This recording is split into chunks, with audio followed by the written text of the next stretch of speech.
IPS కావాలంటే కఠోర శ్రమ, అంకితభావం అవసరం. ఐపీఎస్ అధికారిని అపర్ణ కుమార్ ఉద్యోగంలో చేరిన తర్వాత కూడా అదే ఉత్సాహం కొనసాగిస్తున్నారు. ఎత్తైన పర్వతాలను అధిరోహించడం అంటే ఆమెకు మహా ఇష్టం. దీనికోసం ఏకంగా ప్రపంచాన్నే చుట్టేశారు.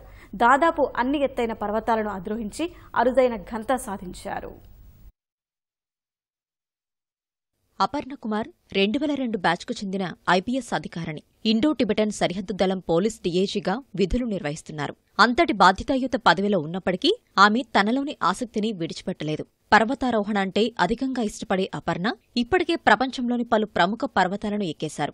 ఆఫ్రికాలో ఎత్తైన కిలిమంజారో పర్వతాన్ని 2014 మేలో అధిరోహించిన అపర్ణ అదే ఏడాది నవంబర్లో ఇండోనేషియాలోని కార్స్టెంజ్ పిరమిడ్ను ఎక్కారు. 2015 జనవరిలో అర్జెంటీనాలో అకుంకాగ్వా, ఆగస్టులో రష్యాలోని ఎల్బ్రూస్ పర్వతాలు, 2016 జనవరిలో అంటార్కిటికాలోని విన్సెంట్ మాసిఫ్, అదే ఏడాది మేలో ఎవరెస్ట్ శిఖరం, 2017 సెప్టెంబర్లో హిమాలయాల్లోని మౌంట్ మనాస్లు పర్వతాలను ఎక్కేసి సాహసమే తన ఊపిరిగా అపర్ణ సాగుతున్నారు.